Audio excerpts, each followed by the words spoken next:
Studies have shown the good effects of minoxidil as a hair loss treatment. This medicine is commonly prescribed by the doctors when you have been suffering from hair loss.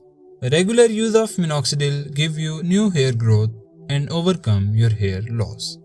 It is actually available in two forms, oral and topical.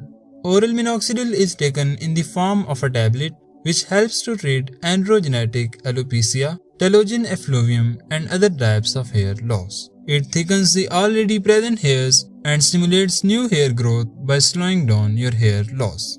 Common side effect of oral minoxidil is overgrowth of overall body hairs when you take its overdoses. However, people with drug allergy or any heart problem should avoid to take minoxidil through oral route. For them, professionals made minoxidil available in topical form. For topical minoxidil, clean and dry your scalp first of all, then apply that minoxidil solution to the affected scalp regions and allow it to dry completely by its own.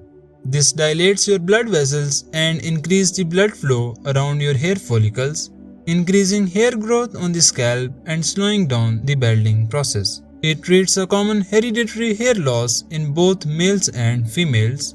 Average time it takes is 2 months before showing the results after consistent use. Side effects may be redness or burning sensation at that area, which makes you to contact your doctor again.